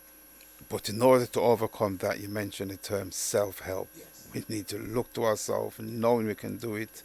We see, we mentioned Marcus Garvey, how during his time he set up grocery stores, laundrettes, the various to show the way forward.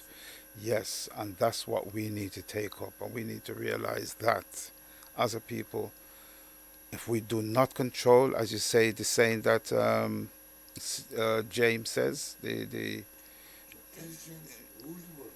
intelligence, precisely. And we need to be focusing on that, you know, do we want to rule the world, or do we want to forever be ignorant? Anyway, the time is drawing to a close now, and okay, yes, and thank you for coming. And again, I'd like to say to everybody, this is a brand new show on Bless Radio, and honored to be here at blessradio.co.uk, the one of the major independent, that's important, independent radio station that's run by one of us, and it allows us to talk to our people, to educate our people. So this is a Talking Drum Show, and I would like you to be here with me every Wednesdays between 2 p.m. and 4 p.m. That's every Wednesdays between 2 p.m. and 4 p.m.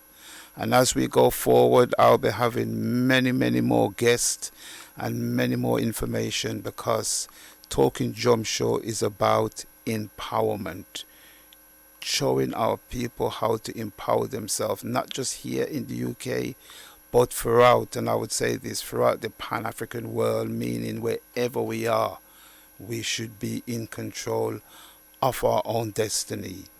So, as we go forward, you can listen to Bless on Skype. I know you can listen to it on YouTube.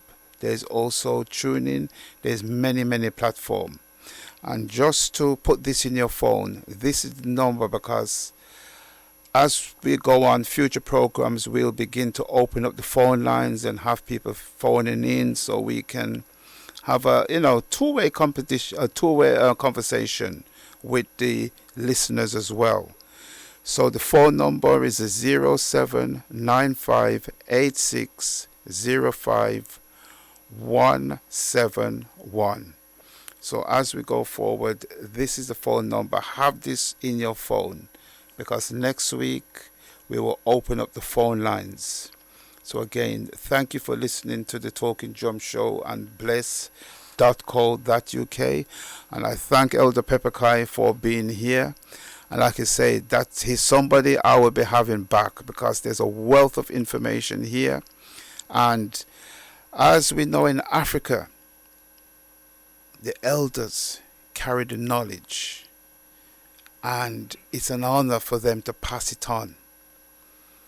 So, knowledge is power, and we need to have that knowledge passed on to the younger generation so they can empower themselves. Because a lot of this knowledge lies with our brothers and sisters. A lot of it are lying in on tapes, videotapes in various organization archives. And it's a shame to say a lot of our younger people are coming up and are very ignorant as to what their parents, their grandparents, their ancestors did. And because of that ignorance, we are finding ourselves in a very, very invidious, detrimental situation. It's been mentioned about the flights that's been leaving. They've been highlighted recently, but I know that those flights have been taking place a long, long time.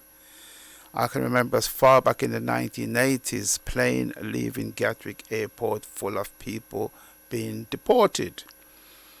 As a young child growing up in Jamaica, I remember the saying was, such and such lived in England for many years, and here they are, and they all seem to be out of their minds, walking around mad.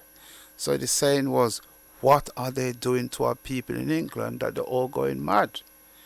But think about this. When they went mad, why did they all end up in Jamaica? Because as far back as then, any mental illness in our people, the system was deporting them, shipping them out. So it's nothing new.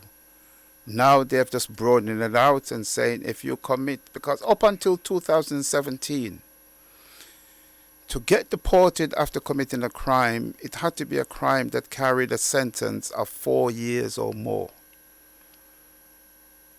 Now in 2017, under Theresa May, she changed that. So any crime carrying a sentence of 1 year or more means automatic deportation. So we can see what is happening. We can see, and that's a topic that I will definitely be touching on. Because I'll leave you with this. Last year sometime, a plane left America, bound for Guyana, full of deportees. When the plane landed in Georgetown, Guyana, the Guyanese government turned that plane right round and sent it straight back to America, saying, the people on board are not Guyanese. They have lived their lives in America. Whatever crime they have committed, whatever bad deeds they have done, they have learned that in America, not Guyana. So why are you dumping those things on us? And they sent the plane back. Now that's what the other Caribbean nations need to be doing. Do not cooperate. Don't be complicit.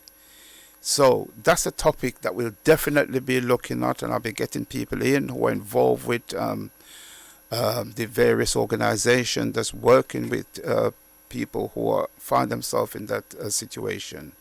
So again, thank you for listening to Talking Drum Show with your host, Brother Taharka.